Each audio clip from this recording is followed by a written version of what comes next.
Hey guys, tonight we're not diving into war, emperors or battles. No dynasties rise or fall tonight. No maps need unfolding. Tonight we're stepping into something softer, slower. We're going to talk about umbrellas. Not the folding kind stuffed into backpacks. The kind made with bamboo and paper. The kind that turns rain into ritual. We're heading to Edo, Japan, what we now call Tokyo, back when people still used silence as punctuation, where a single umbrella might take weeks to make, and where walking in the rain was less of an inconvenience and more of a performance. You probably wouldn't survive a week here with your modern umbrella. Plastic spokes, one click open, then jammed forever. But Edo umbrellas? They were gentle, intentional. They didn't just block rain, they told you who you were. So before you get comfortable, take a moment to like the video and subscribe, but only if you genuinely enjoy what I do here. Also, leave me a comment. What time is it where you are? And what's the weather like outside your window tonight? Now dim the lights, maybe turn on a fan for that soft background hum, and let's ease into tonight's journey together. You're walking down a narrow lane in the old capital, not the bright, bustling Tokyo of now. This is Edo before the neon and concrete. The stones beneath your feet are uneven, polished smooth by centuries of sandals. There's a light rain falling, not a storm, not a drizzle. That perfect in-between kind of rain. The kind that sounds like fingers tapping gently on your sleeve. A few paces ahead, someone turns a corner holding what looks like a paper flower. It's round, structured, and somehow delicate. The umbrella isn't stiff like modern ones. It sways slightly as they walk. You're hypnotized. You follow. The path twists. The walls on either side grow higher. The rain softens, like it's respecting your curiosity. Then, just ahead, a wooden sign hangs from a crooked beam. Faded brushstrokes read something you can't quite decipher, but the scent of steamed rice paste and fresh bamboo tells you everything you need to know. This is a place where umbrellas are born. You duck under the Norin curtain and enter. The room is dim, all light filtered through washi paper windows. A man in a russet kimono glances up from his work, but doesn't stop. His hands are busy slicing thin strips of bamboo, each one uniform, each cut made with the kind of focus reserved for surgery or maybe very delicate sandwich making. He nods toward a cushion. You sit. The sounds here are different. No machines, just the rhythm of blade on stalk. The quiet inhale before a knot is tested, the occasional whistle of steam from a kettle tucked somewhere in the back. The man is making ribs, the bones of the umbrella. Each rib is from a specific type of bamboo, harvested only in winter, dried for 3 years and tested by tapping it lightly on stone. If it sings, it stays. If it clunks, well, it becomes chopsticks. You glance around the room. On one wall hangs a collection of old umbrellas, some pristine, some patched, all of them radiating. The kind of wear that says, "I've seen rain in 5 provinces and never once collapsed." A little bell chimes. Someone enters with a bundle wrapped in cloth. It's another craftsman, this one younger, with paper tucked under one arm. They greet each other with a small bow. No words, just the silence of familiarity. You watch as the master examines the paper. He holds it up to the window. The rain outside glows through it, pale and golden. He nods once, satisfied. The younger man sets the bundle down and leaves, his sandals slapping softly against the wet stones. Back at the workbench, the master fits the first rib into a small ring at the umbrella's peak.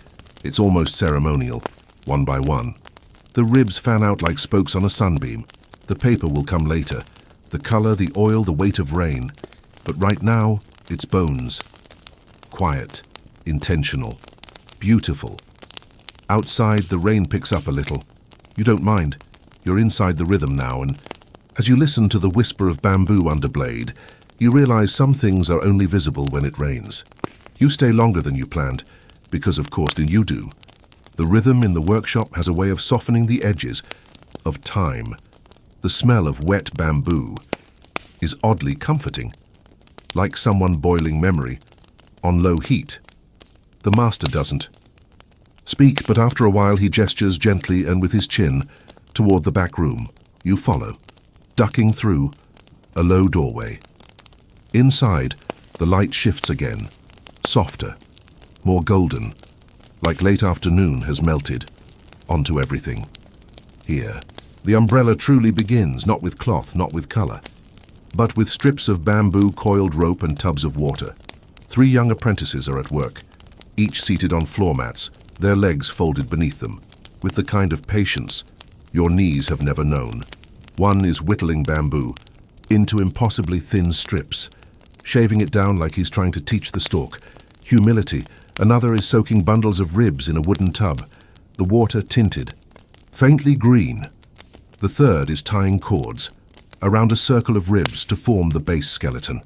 Their hands move in loops and tucks, a choreography performed to the soft percussion of rain on the roof. You settle down nearby.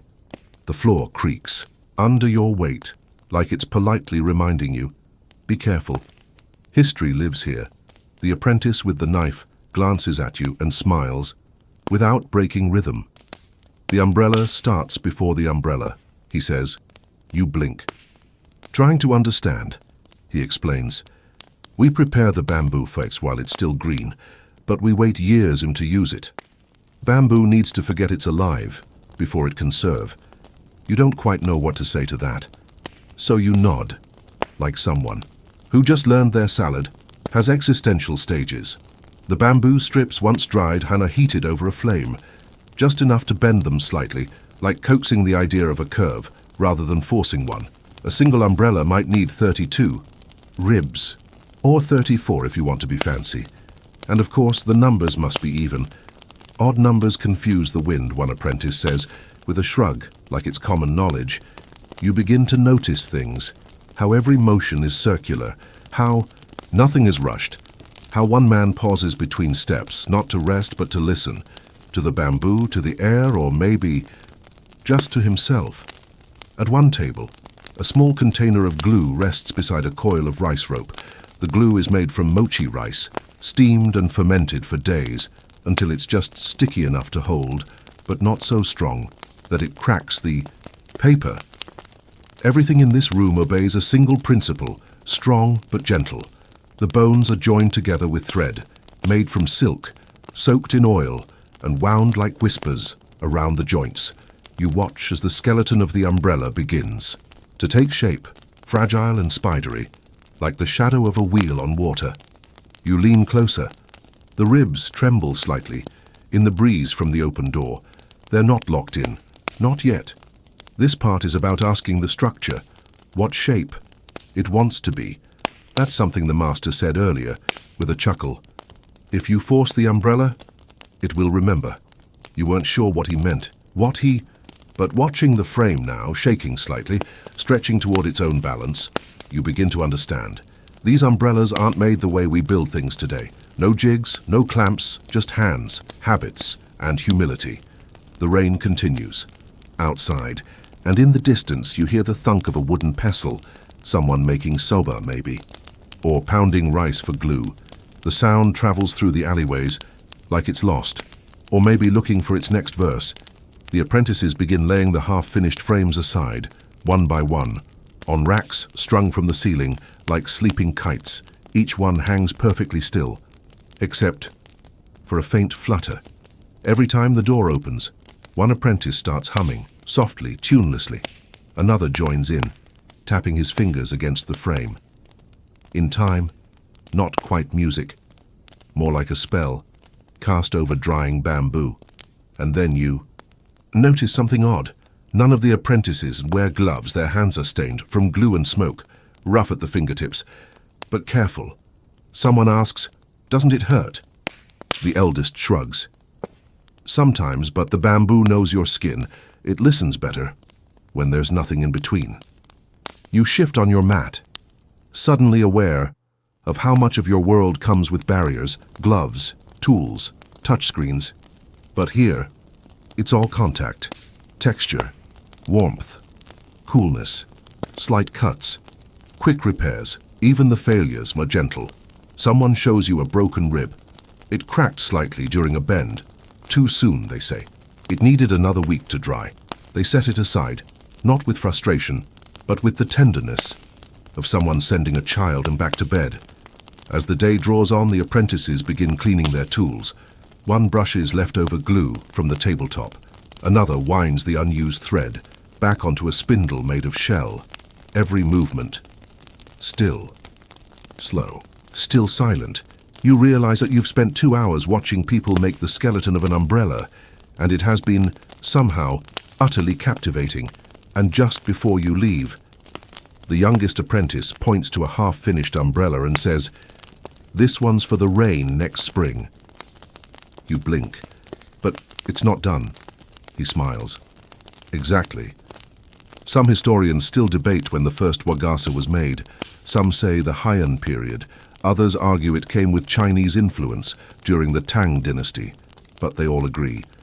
Edo was the age and where umbrellas became art. And here among these bones, and threads, and waiting paper, you can see why. You return the next morning, because apparently this is who you are now. Someone who voluntarily wakes up and to watch bamboo be shaved.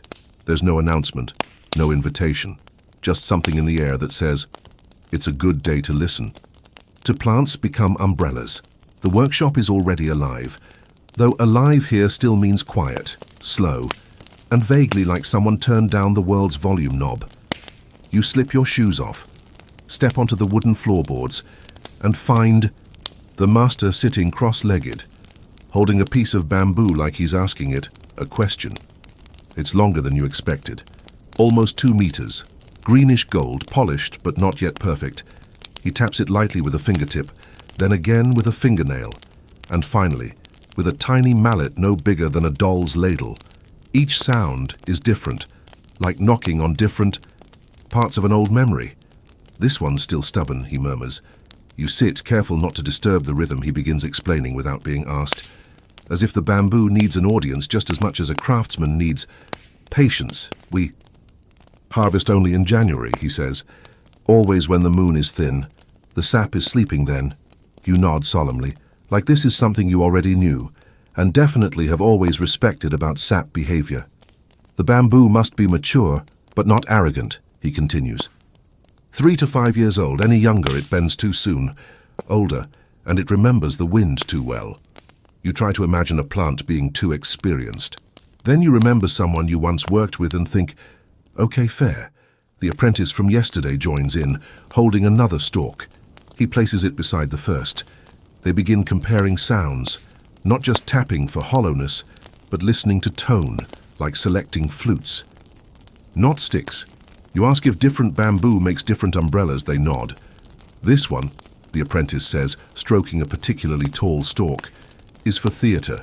It sings best when opened." You blink. "Umbrellas sing," he shrugs. "Not for everyone." There's something wonderfully unbothered about that answer.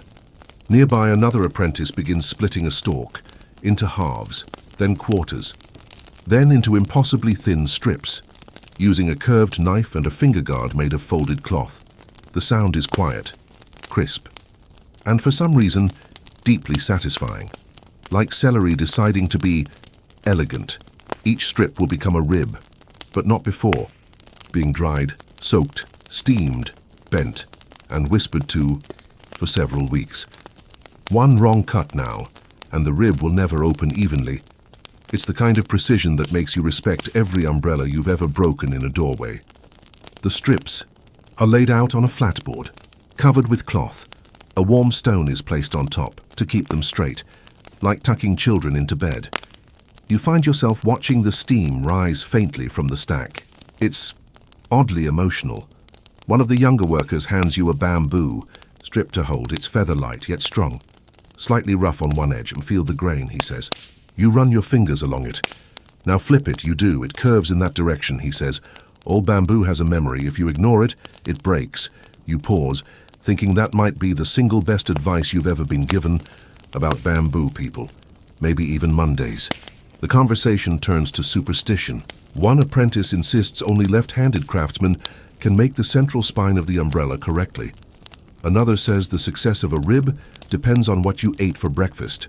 Someone else brings up the bamboo spirit, a guardian said to live inside old stalks that creak in storage when the weather changes. You glance around at the walls, where several older pieces of bamboo are stacked horizontally. A few do, in fact. Creak. See? He whispers, grinning. Whether real or imagined, the reverence is real. These aren't just raw materials, they're collaborators. You notice that no one here rushes. Every step is done with just enough slowness to feel deliberate, but never lazy, like the difference between a monk's walk and a mall stroll. Eventually, someone brings out tea. Not fancy tea, just warm, roasted barley tea in tiny cups that feel like they've existed longer than some small countries. You sip quietly. The heat, a contrast to the breeze slipping through. The paper windows. Someone hums a lullaby you don't recognize. Someone else sharpens a blade so slowly, you almost don't realize it's happening. Then, you notice something on the wall, a single umbrella, full-sized, old, hanging upside down. Its ribs are warped. The paper is patchy. The color has faded into soft beige, but it still holds its shape. That was my teacher's first, the master says softly. You nod, understanding. It's not there for show, it's there for memory. Still opens, he adds, as if that matters more than anything else. Historians debate how bamboo first became central to Japanese craft. Some point to Chinese techniques crossing the sea. Others argue it emerged independently, through necessity and abundance. Either way, in Edo, Japan, bamboo wasn't just a plant. It was a promise that something so common, so hollow, could still carry the weight of beauty, if treated with care. You sit for a while longer, just listening. To the blades, to the whispers, to the way bamboo even now refuses to be rushed, and maybe that's what umbrellas were always about, not blocking rain, but making peace with it. So the next room smells like sun and water, that kind of clean scent that somehow feels ancient. You take a slow breath, and it tastes like calm. This is where the paper lives, not stacks of printer sheets, not notebooks, not anything that could survive 5 minutes in a corporate meeting. This paper is soft, fibrous, bright, like cream lit from within. It doesn't just sit, it rests, like it's recovering from being born. The apprentice opens, a sliding door, and you step into the drying room. Everything here is glows. The paper is washy, handmade, strong, thin enough to flutter if you even think about sneezing. It's hung from cords in long, floating sheets. Like banners at a parade held entirely show for ghosts. The light pouring through is filtered by thin wooden slats. The sun outside is gentle today, the kind that doesn't burn, just warms. And as the rays hit the sheets, the whole room looks like it's breathing. You reach out to touch one. A hand catches yours mid-air, not harshly, just a reminder. This paper remembers pressure, the apprentice says. Even the wrong fingerprint can crease the rain. You withdraw your hand, properly humbled by cellulose. She walks you over to the work table. There, a stack of freshly pressed sheets waits under a wooden weight. The corners are slightly curved, not curled, just gently unconvinced. This batch is from Gifu, she says, flipping the top sheet like it's made of mist. Kozo bark, snow-washed water, and a little rice paste for bonding. You nod, having understood exactly none of that, but pretending like you've brewed your own kozo tea before. As she prepares to cut the paper into umbrella-sized segments, you notice the knife she's using has a curved handle and a blade that's seen things. It's not shiny, it's not new. It's loyal. The cuts are slow, measured, each one accompanied by a soft huff of breath, like she's exhaling the exact amount of trust needed for each edge. The trimmed papers are set aside for brushing, not painting, brushing. Each sheet is carefully dusted with a dry bamboo brush to remove invisible fibers that might interrupt the oiling later. The paper has to feel clean, she says, even if it is. You glance up. One of the older apprentices is holding a finished umbrella frame and slowly opening it with one hand while balancing a sheet of paper in the other. As the ribs extend, he drapes the sheet gently over the skeleton, like a blanket on a sleeping child. Then comes the magic. With a soft pad of glue, he touches along each rib, pressing the paper into the wood. Not too tight, not too loose. It must sigh into place, he murmurs. You watch as the frame takes on the paper's tension, the ribs arch, The paper stretches. There's a moment where it seems unsure, and then it settles, not suddenly, but like a decision, made without regret. You can't stop staring. It's quiet work, but not solemn. The room buzzes with soft conversation, someone complaining about the humidity, someone else talking about a sparrow's nest in the rafters. Laughter comes and goes. Like sunlight behind clouds, one apprentice dips a brush into pale red pigment. He begins drawing a faint arc at the paper's edge. Not for beauty, he explains. The line tells the rain where to roll. You blink. The paper guides the rain? He grins. Of course, otherwise it would fall confused. You don't know whether to write that down or embroider it on a pillow. Another sheet is being prepped for reinforcement. Thin lines of string soaked in rice glue are laid across the underside in radiating lines, like veins in a leaf. These aren't structural. They're poetic, invisible, until the umbrella is lit from behind when the rain outside becomes a stained glass moment. Some historians argue that washi was never meant to be this thin, that over time artisans pushed the boundaries of what bark and water could become. Others say the refinement came from competition. Who could make a paper that danced in the wind without ever tearing? But the consensus is this: washi doesn't behave like paper. It behaves like patience. You notice a few pieces hanging alone, slightly askew, their edges not quite square. Too proud, the apprentice says. They dried too quickly, the corners curled in defiance. You look at them differently now, not as flawed sheets, but as paper that refused to cooperate. With time. They'll be used for practice, she adds gently. Even stubborn paper teaches something. Later, a finished umbrella is lifted, now fully papered, resting on a stand. The light shines through it, warm, diffuse. You can see the brush strokes, the way the glue has left slight ripples. It's not perfect, and somehow that makes it perfect. You sit near the open window, watching as another apprentice folds a paper umbrella closed for the first time. It sighs as it collapses, a kind of reluctant goodbye. You think about all the umbrellas you've seen in your life, plastic ones, broken ones, forgotten ones, and now this, a washi-covered frame that feels more like an agreement than an object. You breathe in, the scent of fresh paper, rice paste, afternoon sun. Maybe umbrellas aren't just made. Maybe they're invited. And here, in this quiet room of sighing paper and whispered rain paths, you feel like a guest at their welcome party. The umbrella opens with a soft click, not mechanical, not sharp, more like the clearing of a throat would before poetry. You're watching an apprentice demonstrate how the newly papered umbrella folds and unfolds, again and again, as if testing whether the rain will understand its manners. The ribs slide past each other like a slow practiced fan. No jerks, no stiffness, only the sound of air adjusting. This is the part most people rush, the master says from behind you. You turn, startled. He suddenly appeared, holding a folded umbrella like a scroll. Folding teaches the taishu umbrella what it is, he continues. If you fold it wrong the first time, it never forgets. He unfolds it in one smooth motion. It blooms open, not like a tool, but like a flower that waited until you were watching. You take it from him carefully. It feels lighter than it looks, balanced, the kind of weight that seems to disappear the longer you hold it, as if the umbrella itself is cooperating. Like a dance partner who always knows when to lean back, you try folding it. The ribs resist at first, not angrily, just unsure. You hesitate. That's the moment, he says. The umbrella is listening. You fold again, this time slower, following the grain of the ribs, letting your hands mirror the arc. It collapses with a faint sigh, as if relieved. Behind you, the apprentices are practicing. Some faster, some still learning.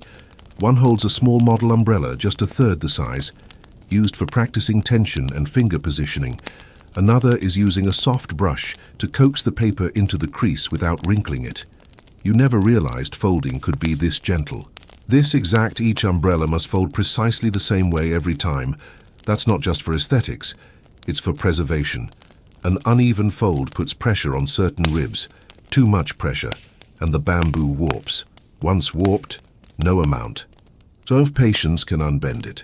You're handed another umbrella, this one older, already broken in, its edges are soft, its paper slightly yellowed. It folds like memory, like something that's been tucked and untucked for decades and still knows where every rib belongs. This one belonged to a poet, says the apprentice beside you.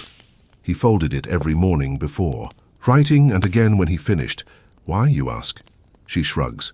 He said folding the umbrella helped him unfold his thoughts. You look down at the handle, worn smooth. The paper bears faint ink stains. Maybe from the brush. Maybe from rainy walks that turned into verses. Outside, the sky is overcast. Not raining. Just thinking about it. The light is perfect for practicing folds. Not too bright. Not too dim.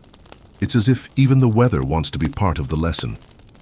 You're shown the 3-finger hold, thumb and first 2 fingers on the E, wooden slide, a gentle twist of the wrist, a pause at halfway to feel for any tension. Each part of the motion is deliberate. Folding, one apprentice says, is like bowing. If you do it with pride, the umbrella bends with you. You laugh, imagining an umbrella sulking in your closet because you folded it rudely. One of the older craftsmen demonstrates a traditional folding test. He opens and closes the umbrella 30 times in a row, slowly, evenly. Each time, the paper settles exactly where it should, he finishes. Holds the umbrella up, nods in quiet approval. No creases, no protest. The room seems pleased. Then comes the oil test. A newly folded umbrella is brushed with a thin coat of tung oil or perilla seed oil, natural water repellents used for centuries. The oil smells faintly nutty. It's applied with a long flat brush, tracing the paper's seams. Not too much, just enough to soak in. Then it's set to dry in the folding rack, a wooden frame that holds each umbrella upside down, just slightly open, like flowers hung, to preserve their shape. This process takes days. Rushing the dry makes the paper jealous, someone says. Everyone laughs, like it's an inside joke. You step back and observe. The umbrellas hanging in the rack seem calm. They aren't just waiting, they're preparing. You can almost sense them rehearsing how to open, how to greet the rain, how to whisper in the wind. Some historians believe Wagasa, Japanese paper umbrellas, evolved from Chinese parasols used during court ceremonies. Others point to purely Japanese innovation, driven by rainy seasons and a love of paper craft. What no one argues is how seriously Edo craftsmen took the art of folding. It was a spiritual motion, as much as a mechanical one. There's even a story about a Zen monk who folded and unfolded his umbrella until the ribs wore smooth, because he believed enlightenment was hidden between the clicks. You sit by the door now. The folded umbrella rests across your lap. It's warm from your hands, slightly alive. You've only just met it, but it already feels like an old friend. A breeze slips through the paper screen, lifts the edge of a drying umbrella. You look. The master raises a brow. That one's almost ready to be tested in real rain. You glance toward the open sky outside, where clouds begin to gather again. Maybe it's time. Rain has returned, not with drama, but with rhythm. That soft, unhurried kind that feels more like a whisper than a warning. The kind of rain that doesn't soak you all at once, but simply joins you. You're back in the workshop, in a room, where the air smells like wet thread and warm starch. This is the quietest room yet. Not because people aren't speaking, but because even their silence feels arranged, like everything here has been folded in advance. You notice the walls first. They're lined with trays and jars, each one labeled in flowing brushstrokes: glue, rice flour, starch, horsehair thread. Every substance in this room is white, beige, or soft gray. Even the light seems to have hushed itself. A young artisan is seated cross-legged at a low table, carefully mixing rice flour paste in a shallow ceramic bowl. She stirs it like someone reading a poem backward, slow, circular, knowing exactly when to pause. The glue must be hungry, she says, half to you, half to the bowl. If it's too full, it won't hold anything. You're learning the rules of umbrella glue, apparently. The paste, once ready, is brushed onto thin, silken threads. These threads are not for decoration. They hold the umbrella together, quietly, invisibly, beneath the paper. Each joint, each rib intersection, each fold has a thread to whisper "stay" when the wind tries to pull it open too fast. You sit beside her as she begins her work. One by one, the threads are wrapped in precise loops around the meeting points of ribs and spoke. Not tied, looped. The tension holds them in place. She adds a dot of glue with a slender brush, waits 2 full breaths, then presses with a curved wooden stick. You ask how long it takes to master that kind of patience. She grins. Still working. On it. Across the room, another artisan is stitching the outer edge of an umbrella's paper canopy to its rib tips, not with a needle, but with a sliver of bamboo used to thread waxed string. The movement is barely more than a flick of the wrist. Repeated 100 times with the concentration of a watchmaker. Doing Tai Chi, you watch. And then eventually you don't, because something happens in this room. The longer you sit, the more your breathing slows, the more your eyes adjust, not just to the light, but to the rhythm. There's no talking, just a harmony of small sounds. Thread sliding through paper, glue bubbling softly over a low flame, the occasional scratch of bamboo across wood, and then tap. Someone sets down a finished umbrella frame. The ribs have been threaded, the paper glued. Every point of tension has been addressed. It looks fragile. It's not. You've seen how much care went into every joint. This thing could outlive your favorite hoodie. The artisan picks it up and gives it a little shake. It opens, and the paper canopy catches the air like it's sighing awake. The glue holds. The threads flex, but don't snap. The umbrella now knows who it is. You're handed a half-finished one to try. The master watches. Your hands tremble slightly. As you touch the glue brush, it's made from horsehair, trimmed to a perfect point. You dip it into the paste, swirl twice, just like she did, and lift it toward the rib junction. The brush pauses mid-air. Your brain forgets how elbows work. The room politely does not laugh. Eventually you make contact. The glue lands in a perfect dot. You exhale finally. Someone nods approvingly. You've passed the first test of trust. There's an old story, one of the apprentices tells you, as she threads a particularly delicate seam, that in the early Edo period, umbrella threads were sometimes blessed by a local monk before assembly. Not for luck, but to remind the thread it had a purpose. Historians debate this. Some say it was just superstition. Others claim the blessing ceremony helped reduce mistakes by focusing the artisan's mind. Either way, no one denies that the act of tying and gluing an umbrella together feels closer to prayer than to production. You glance around the room and realize something strange. No clocks, no timers, no hourglasses, just intuition and shadow. The glue tells us when, someone says, holding up a strand that has turned from glossy to matte. Shiny means still thinking. Matty means it's ready. You smile, thinking this might also apply to people. After a while, the assembled umbrellas are left to rest on a rotating rack. The rack spins slowly, not mechanically but manually, every so often nudged by someone walking past. This keeps air flowing between each umbrella. Helps the glue settle evenly. It's like watching a carousel designed by monks. You half expect it to chime with bells every time it completes a circle. Before you leave, the master places a folded umbrella in your lap. It's not yours, of course, but he wants you to hold it. The handle is cool. The thread junctions, smooth. Under your fingers, you press one rib and feel the tension give, then settle. The glue is gone, not visible, not showy, but everything holds because of it. You think about all the invisible things in your own life, connections, supports, little gestures that keep your days from unraveling.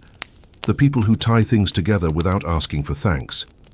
That's what this umbrella is. A quiet thank you made of glue and thread. And just before you go, the youngest apprentice leans in and whispers, "When you walk with it in the rain, listen." The threads hum. You nod, already planning to test that theory. You're in the oiling room now, and it smells like roasted nuts, old wood, and something sweetly herbal, like the memory of sesame from 3 days ago. It's not unpleasant, just ancient. The air is heavier here, but not in a bad way, like it's been thickened by centuries of quiet intentions. In front of you, rows of umbrellas fully assembled, stretched open, resting on wooden stands like dancers mid-bow. Their paper skins are pale, almost translucent. This is the final stage before they meet the rain, the coat that turns poetry into armor.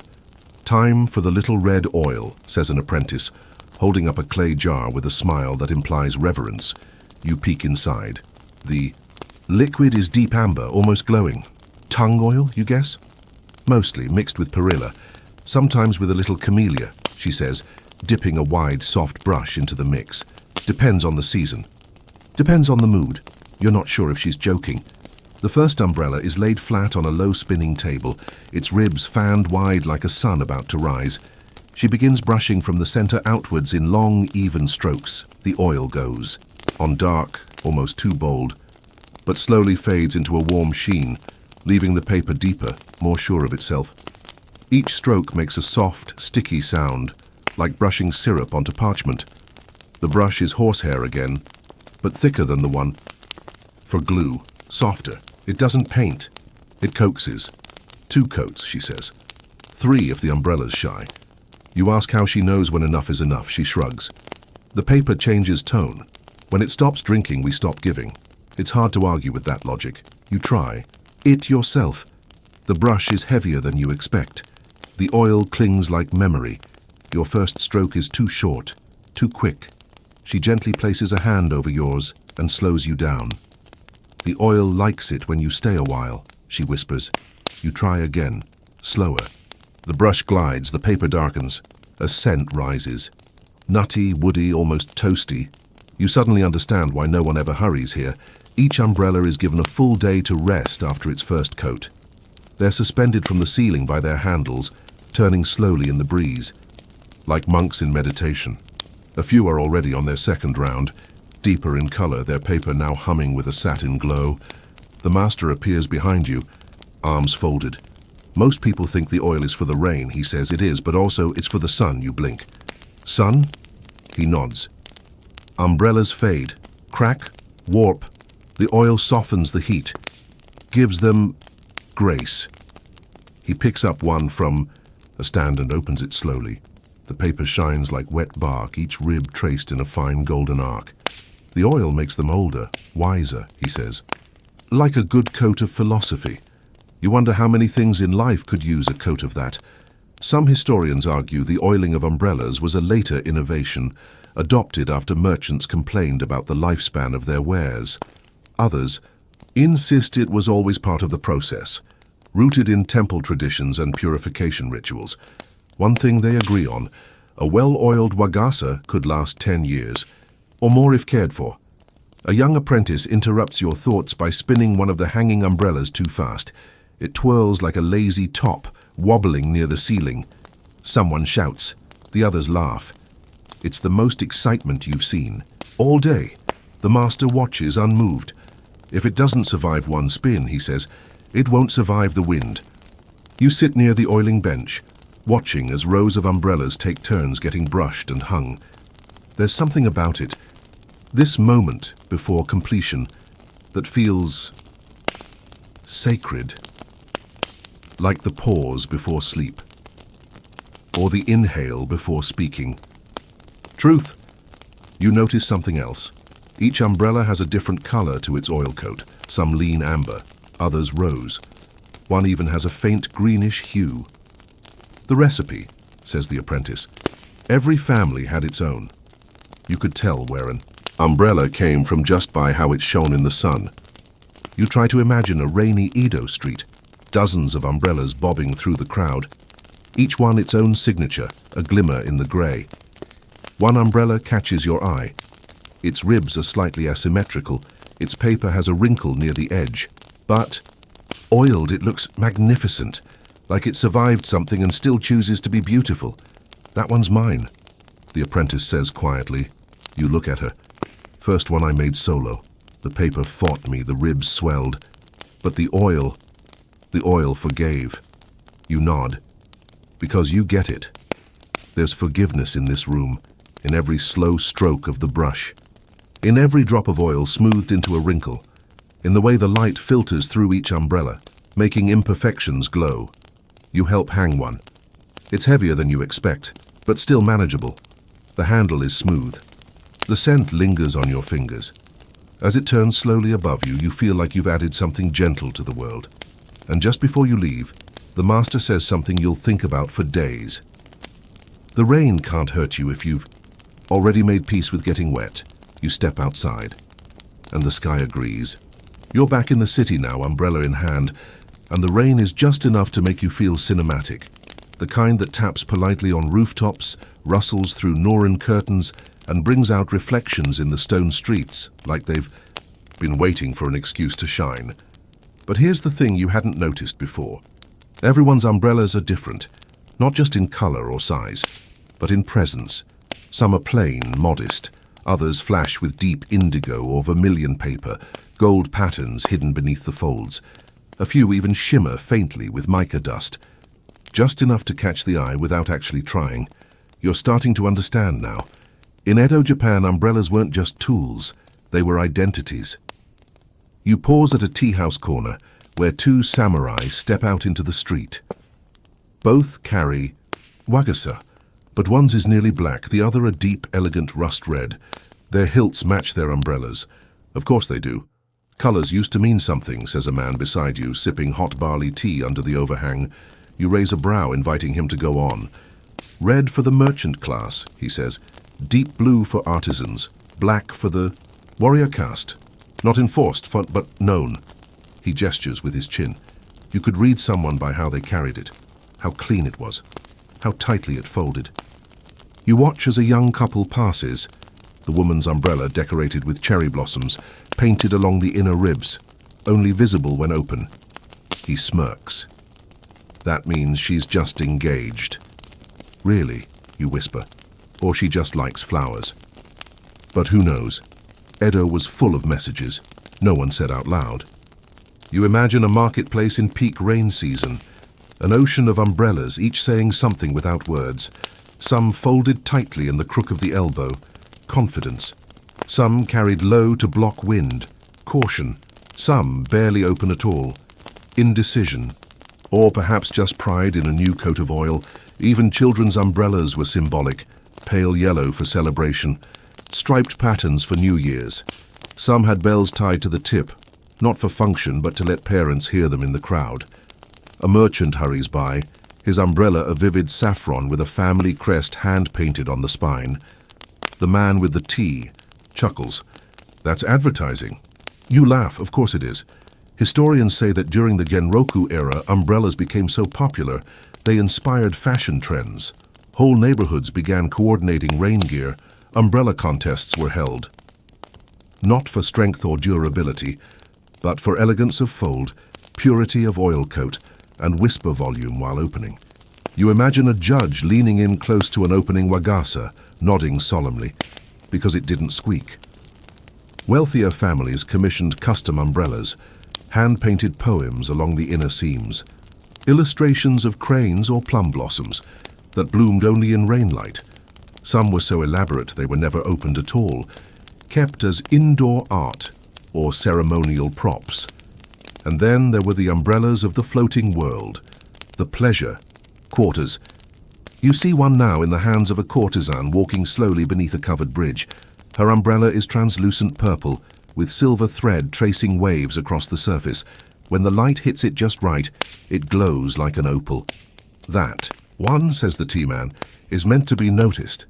Indeed, even the way she holds it, off-center, tilted slightly toward her cheek, suggests deliberate asymmetry, an invitation to look twice.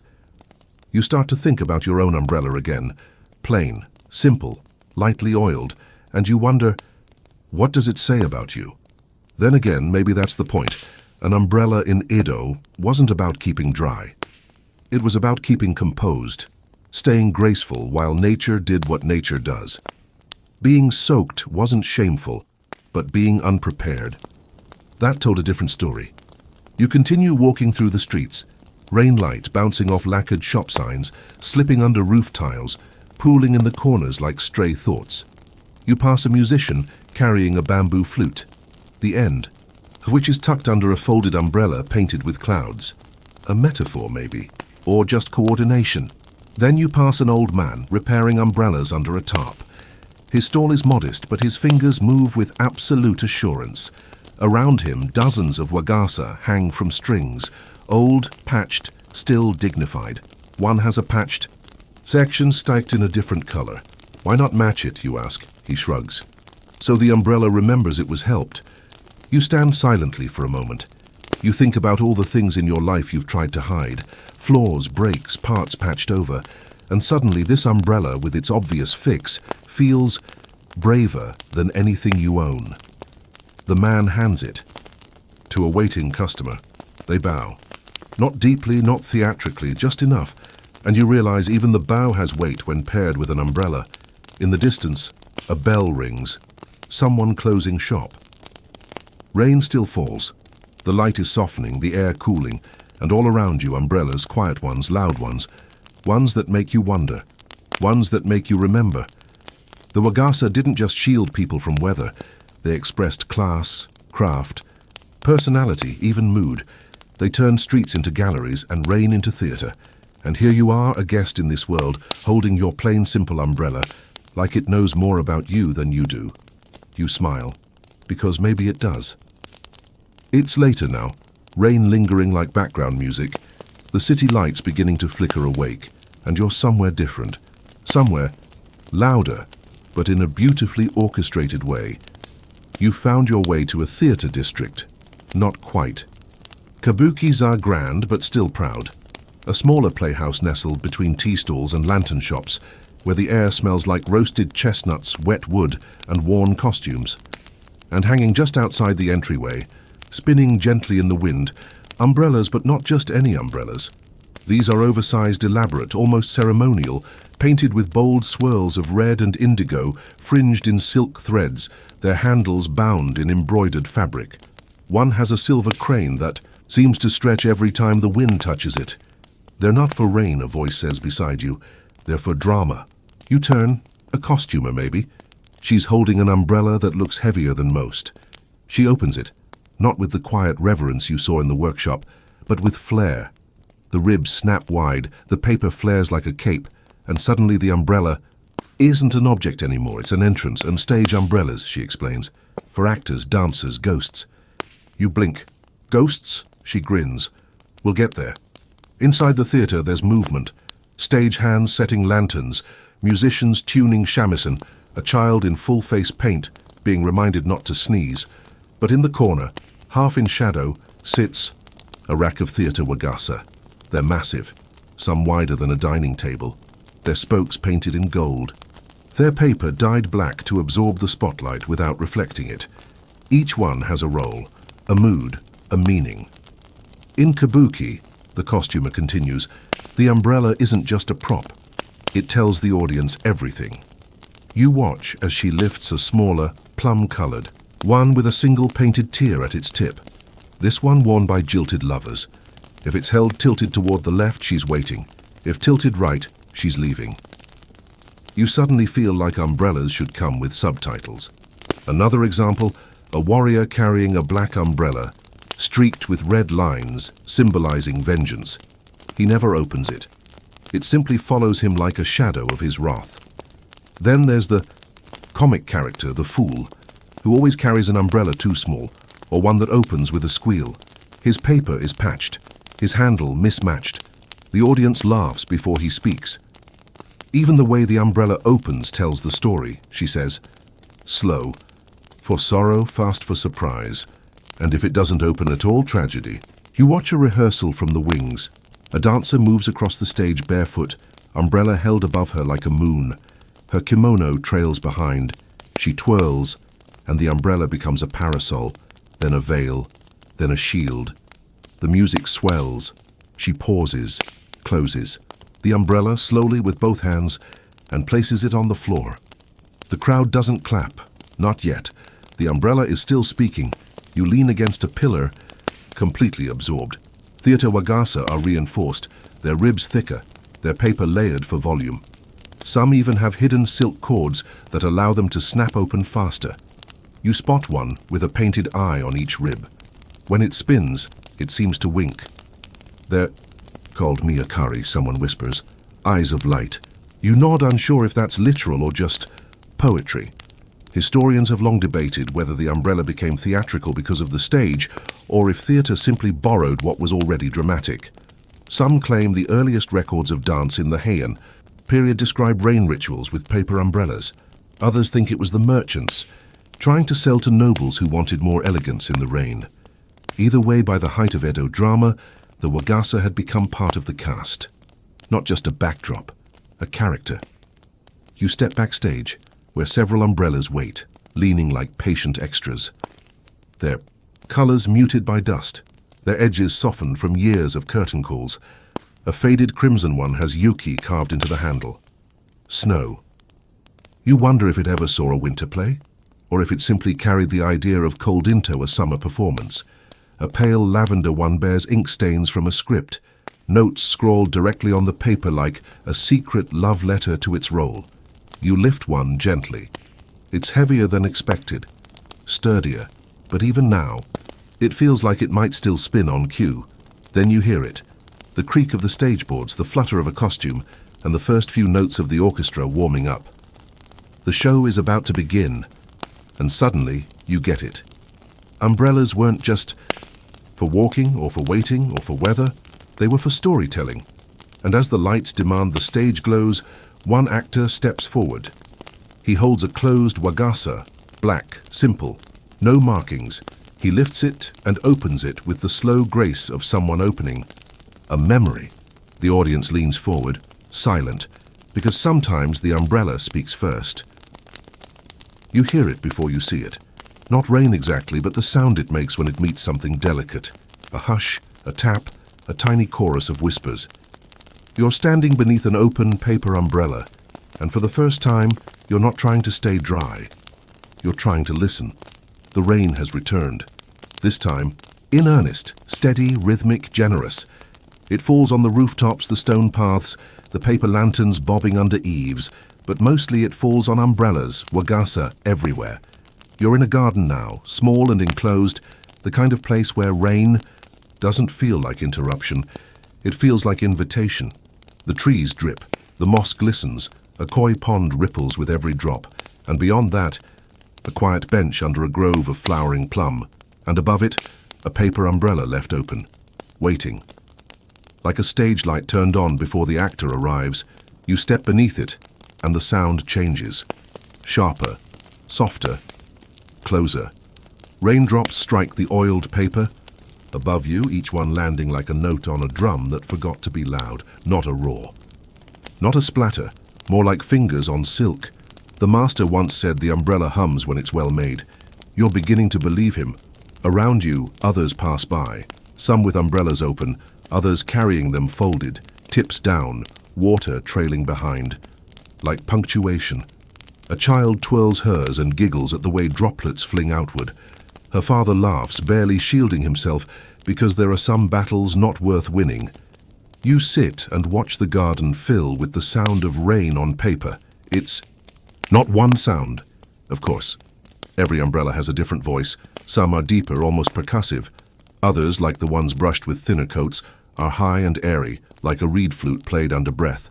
One man walks by with two umbrellas tucked under each arm. One closed, one open. You catch the contrast in tone, the muted rustle of oilcloth rubbing paper, the hollow knock of bamboo on bamboo. He doesn't rush. He moves like someone who knows exactly how long a stroll should last in the rain. Some historians think Wagasa are shaped by the sound first, function second. They point to poetry from the Edo period, verses dedicated not to staying dry but to listening well. Entire haiku written about the voice of rain on a red umbrella. You get it now. You open your own again, not because you need to, but because you want to hear it. The first few drops strike differently than you remember, more pronounced. Your ribs must be tighter, or maybe you're just listening better. There's a rhythm here. Tap, tap, drip, pause, tap. It's inconsistent, but not random, like a lullaby written by clouds. You watch a pair of older women share an umbrella decorated with cherry blossoms. One holds the handle, the other leans slightly to the side. They don't speak, they don't need to. The umbrella says enough. You close yours for a moment just to hear the difference. The rain finds your shoulders. It's not cold, just direct. You open it again, and instantly the world softens. It's strange how something so thin, paper and ribs, oil and thread, can create a space so calm, so sound-shaped. The apprentice told you the thread hums. You believe that too. You glance. Upward. Tiny rivers are forming at the edge of the canopy. Some drops hesitate before falling. Others leap. One lands on your sleeve. Another slides down the curved handle and rests in your palm. It's like holding a moment. Nearby, someone places an umbrella upside down to catch the rain. Not for practical reasons, just to watch it fill. A small act of trust, as if saying, "Here, sky." Take your time. You sit for a while longer, letting the rain speak. It tells stories you can't quite translate, about rooftops and valleys, about mornings in misty mountain towns, about hands that folded paper long before you arrived. Then it says, nothing at all, just silence. Except it's not empty, it's full of memory and movement and the slow, deliberate decision to pause. You lean back, you close your eyes. The rain keeps tapping, and somewhere in that quiet percussion, you begin to wonder, how many umbrellas are out there right now, catching stories? How many hold the weight of weather without ever breaking? How many speak in voices only the patient can hear? Your umbrella doesn't answer, but it doesn't need to. The next day the rain stops. The air is crisp, rinsed clean by the night before. Leaves shine without trying. The stones under your feet look newly carved, and the umbrella in your hand. It feels out of place. Or maybe not. You carry it anyway, closed, this time. Not as a shield, but as a companion. It taps softly against your leg as you walk, like a friend humming a tune only you recognize. Today, the city looks different. The fabric signs over doorways flutter dryly in the breeze. Vendors call out with voices newly confident. Even the crows seem less cynical. And still, umbrellas. You start to notice them everywhere. Not open, of course, but present, hanging from storefront hooks, tucked under arms, balanced in baskets on bicycles, set gently beside lacquered bowls in cafes. One man wears his umbrella like a walking stick, twirling it slowly as he walks. Another balances his across the back of his neck, arms resting on either end like a yoke. Kids play sword fight with tiny paper parasols. Their parents too amused to interrupt. You sit near a shrine, where a woman in a pale pink kimono places her umbrella, closed but proud, next to her prayer offering. The priest glances at it, nods, and returns to sweeping. They're not just for weather. Someone tells you, noticing your gaze. You turn. An older woman, hair tied up with a fabric cord, smiles gently. An umbrella is a memory you carry, she says. You raise a brow. She nods at the one in your hand. That one's new. I can smell the oil. But soon it'll remember you. You ask what she means. Well, she says, the more you use it, the more it changes. The folds learn your hand. The grip warms to your skin. It creaks only when you're impatient, like a kettle that whistles more when you forget to watch.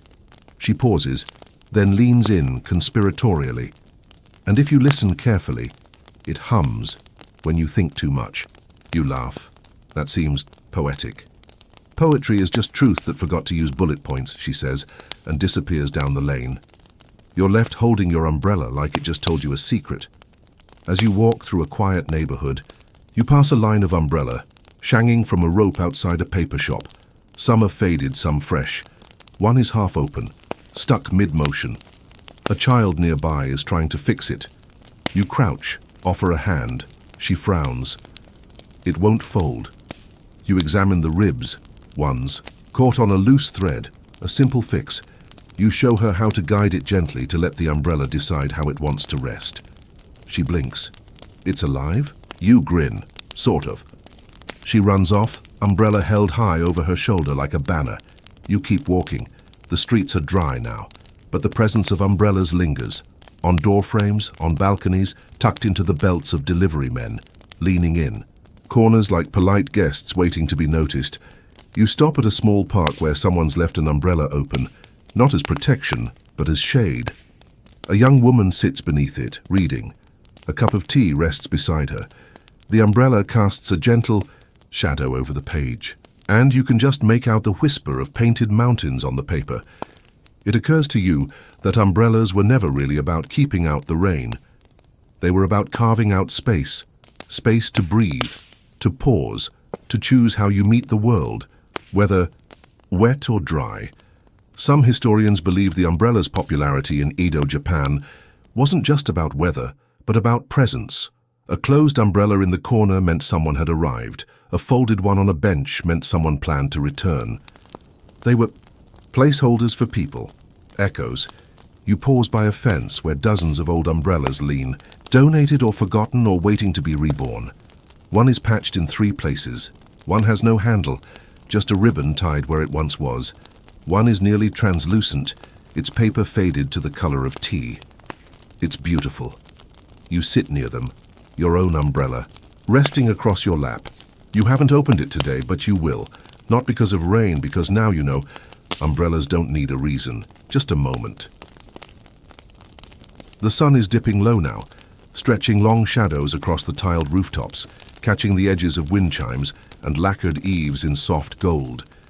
You're in a quiet part of town, just far enough from the market noise, just close enough to hear a bamboo fountain refill itself in the distance. And here, under the eaves of a narrow wooden building, is a sight you didn't expect to move you. A row of umbrellas at rest. Dozens of them, maybe more, leaned gently against the wooden slats, folded, oiled, patient, their colors muted with use, their ribs tight, their threads invisible but surely intact. They're drying, not because of rain, but because it's what comes next. After. Use after purpose. After being held in someone's hand through wind or sunlight or ceremony. Some hang upside down, suspended by their handles from overhead beams. Others lie open, ribbed down like giant paper mushrooms basking in the last warmth of the day. You sit on the bench nearby, drawn in without quite realizing. No one speaks. There's no sign explaining anything. But still, you understand. This is an umbrella shop, yes, but it's also something else, a kind of waiting room, a place where umbrellas exhale. The master emerges, old, of course, because anyone responsible for this kind of stillness would have to be. He walks among the umbrellas, like someone tending to friends. A finger touches a rib here, a crease there. He listens, not with ears, but with palms. One umbrella is opened, just slightly. He leans in. You do too. It makes a sound, barely audible. A click, a creak, a sigh. He smiles. She's done. And gently, almost reverently, he folds it the rest of the way. Umbrellas here are not stored. They're honored. Each one has history soaked into its paper, sun baked into its glue, laughter etched into its ribs. He shows you one with a patch sooner. In golden thread. This one was caught in a wedding procession, he says. A cartwheel broke its rib. Still worked, though, kept the couple dry. Another one, faintly lavender, its ribs worn smooth, was used for 5 summers at the same tea pavilion. The woman who owned it always left it behind for the next guest. There's even a ceremonial. Umbrella, its paper stiff with age, never meant to open again. Too proud, he says. But I keep it, for memory. You nod, because memory, your learning, is woven into everything here. Even the air smells like stories. Old starch, faint camellia. The barest trace of matcha from a cup someone finished a little too slowly. The shop cat appears, of course, because of course there's a cat. It weaves between the umbrella handles, brushing against the fabric edges, like it too remembers each one. UD. Ask how long umbrellas last. He tilts his head. Well made. 10 years. Maybe 15, if loved forever. And you realize he's not talking about the object, he's talking about its echo. Outside, the breeze rises, gentle but sure. A few umbrella tips shift in response. Not startled, just noticing. Some historians argue that umbrella rest practices began simply out of necessity, to dry the oil, to preserve the thread tension, to prevent mold. But somewhere along the way, practicality turned into ritual. Umbrellas came to rest, not just to recover, but to remember. You spot one set aside in a wooden cradle, partially disassembled. A rib missing, a paper panel peeled back. It looks vulnerable, but not broken. The master notices. That one's learning to be new again. You ask if it will return to the shelf. He smiles. Only if it wants to. You sit for a long while after he goes inside. The umbrellas keep resting. You imagine each one like a diary, full of walks taken, songs hummed, pauses beneath trees, all folded. In waiting, a little boy comes to the door. He carries a Wagasa almost too big for him, the handle dragging slightly on the ground. The master opens the door, nods once, and accepts it, like someone receiving a borrowed book. The boy leaves lighter. The umbrella joins the others, leaned gently against the wall, just as the last light of day leans against the paper. And somewhere in that stillness, a thought curls up next to you. Even umbrellas need rest. Even beauty deserves quiet. And sometimes, what shelters us most needs shelter too. You wake to bells, not temple bells, not clocks. These are smaller, high-pitched, uneven, gleeful. They sound like someone sprinkled joy over rooftops and let it tumble down. You step outside and find the streets different. Streamers hang from balconies, paper lanterns bob above doorways, and all along the main street. Umbrellas, open ones, bright ones, laughing ones, lined up like petals on a parade path. You've arrived on the day of the Umbrella Makers Festival. No one told you this was coming, or maybe they did, but only in that quiet way Edo towns tend to do things. A basket of thread out early. Whisper of music rehearsed the day before. The faint smell of ink and starch thicker than usual.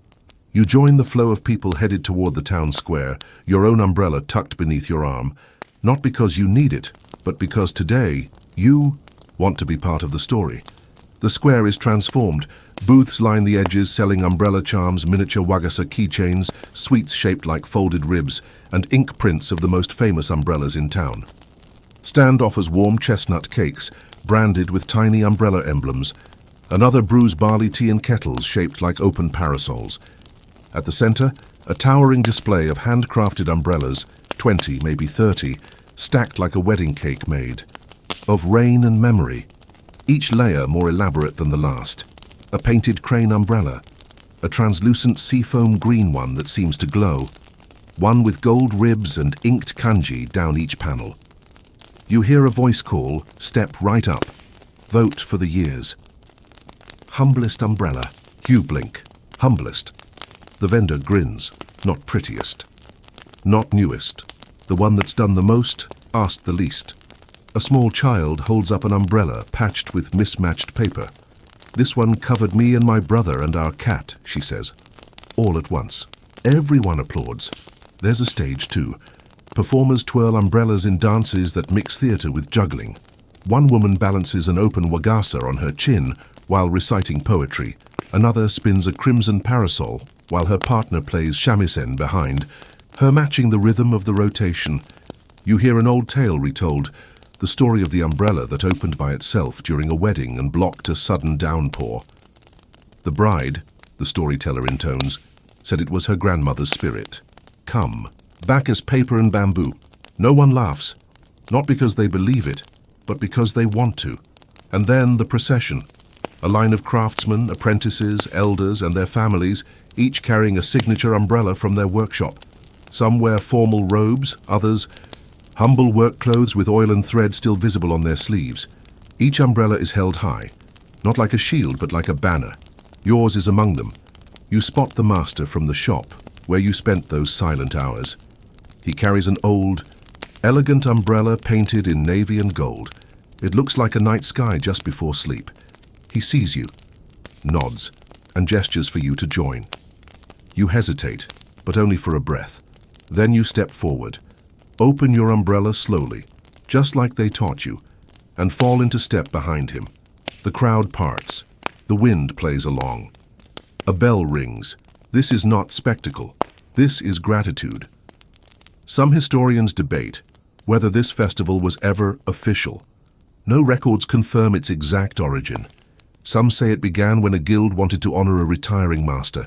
Others claim it was a merchant's clever ideato sell umbrellas before the rainy season. But everyone agrees. It became something else. Something. Slower. Softer. A moment in the year when the tools of daily life were seen as companions, not commodities. You pause during the procession, standing beside a row of sun-drenched spectators, and someone, unprompted, claps for your umbrella. Not you. The umbrella, as if to say, "Good job, little canopy." You carry it the rest of the way with pride, not as a prop, but as a partner.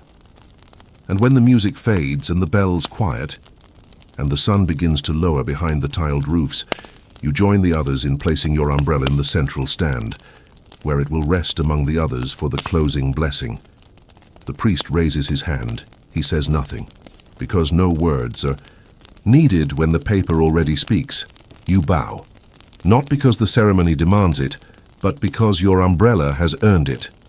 You follow a path most visitors don't notice, past the dye shops, beyond the lacquer stalls, through a small bamboo gate that creaks like it remembers every visitor by name. At the end of the lane, beneath the edge of a forest, just beginning to forget. It's summer, lies a clearing, quiet, shaded, sacred. This is where umbrellas go when they can no longer open, not discarded, not burned, not broken down for parts, retired. You're standing in what the locals call the Casa no Haka, the umbrella graveyard. It's not a graveyard in the Western sense. There are no tombstones, no names carved in stone, just rows and rows of umbrellas. Some standing upright like old monks, others resting against trees, their paper faded to the colors of soft tea and overcast skies. Many are closed, tied with gentle knots, as if asleep. Some are open, their ribs bent, paper torn, but still proud, like an aging dancer caught mid-bow refusing to leave the stage before the applause ends. You step carefully. The ground is soft here, pine needles, fallen plum petals, and time. It muffles your footsteps, like the place itself wants to stay dreaming. A stone marker at the entrance bears a single character, San Umbrella. Someone has left offerings. A folded origami crane, a small bottle of camellia oil. 3 roasted chestnuts in a tiny ceramic bowl. You take a breath and sit on the low wooden bench near the center. There. There's a hush here that isn't empty. It's full of everything that's been carried. Rain, sunlight, secrets whispered beneath paper roofs, confessions exchanged without words, lovers' promises made under soft drizzle. Each umbrella holds something. Even now, you walk among them, fingertips grazing their ribs like reading braille made of weather. One has petals painted so faintly you have to squint to see them. Another is patched with scraps of 2 different papers, one pale blue, the other goldenrod. These belong to families, a voice says quietly behind you. You turn, an elderly woman with a sun-faded apron and thread still clinging to her sleeves. She's carrying a cloth-wrapped bundle. We bring them here when it's time, she says. Nodding toward the open umbrella, she gently sets against the trunk of an old pine. They've done their work. You ask if any are ever taken back. She smiles. Once, a child insisted, claimed her umbrella wasn't done talking. We let her take it. It lasted another season. You both laugh softly. Some people think it's silly, she adds, to honor objects, but we think it's silly not to. Historians argue whether umbrella graveyards began as a Buddhist practice, a merchant's tradition, or a craftsman's quiet rebellion against waste. Some say it was about respect, others say it was just storage. But standing here, among the paper wings and bamboo bones of hundreds of Wagasa, you know the truth is simpler. Gratitude. You find one umbrella that draws you in. It's plain, no markings, but the curve of its ribs is perfect, the handle smoothed from years of use. It doesn't shout, it doesn't even whisper. It just is. You imagine its life. Maybe it walked school children home under spring rain. Maybe it was forgotten once, then found again just in time. Maybe it was part of a first kiss, or a goodbye that needed covering. You close your eyes, you listen, and you hear something small. Not sound exactly. More like presence, like memory that hasn't been written down. You bow, not deeply, not for ceremony, just enough. And as you turn to go, a breeze rustles the umbrellas behind you, just a little, just enough to remind you they are still here and they are listening. You walk back through the city slowly. The sun is nearly gone now, just a pale thread unraveling across the tops of the roofs. The day folds around you like the paper of a well-used umbrella. Familiar, worn in the best way. Your own umbrella is still tucked under your arm, though the sky is dry. But somehow it feels lighter now, like it's no longer just a thing you carry, but a story you're still part of. You return to the workshop. Not because you need to, but because something about endings should be quiet, intentional, and besides, you want to say goodbye. Inside, the oiling bench is clean. The brushes have been rinsed and set to dry. The smell of glue has faded, replaced by something herbal, like cedar steeped in calm. Only one umbrella remains on the hanging line. Yours. It turns slowly, a lazy arc in the evening air, paper catching the gold of the last light, like a page lit from within. The master steps forward. He doesn't say much, just looks up at your umbrella and nods. It's ready. He lifts it down, folds it carefully, and hands it to you. The paper sighs as it closes. Not sad, just final. You hold it gently. It feels warm. Real. Then he does something you didn't expect. He reaches behind the bench and brings out a small, cloth-wrapped tag for the handle, he says. You unwrap it. It's stitched with a single character. He, way, harmony. You tie it on. Not for decoration, for remembrance. You step outside into the street, now quieter than before. The lamps flicker softly, casting long shadows that sway like dancers unsure if the song is over. But it's not over, because now you know how to listen. You hear the wind as it brushes past the eaves. You hear the hush of an umbrella being opened 2 streets over. You hear your own breath, steady, light, content, and maybe, just maybe, your umbrella hears you too. You start walking. You don't need to know where to go, because when you carry something that remembers, something that breathes and bends and hums quietly in the wind, sometimes the path opens on its own, and tonight it does. The streets are nearly empty now. Lamps flicker in rhythm with your footsteps. Somewhere a wooden door closes gently. Somewhere else a cat stretches on a warm tile and yawns at the moon. You walk slower, not from tiredness, but from calm. Everything has already happened. The oil has dried. The paper has softened. The wind has said all it needed to say. Your umbrella rests beside you, closed, but not silent.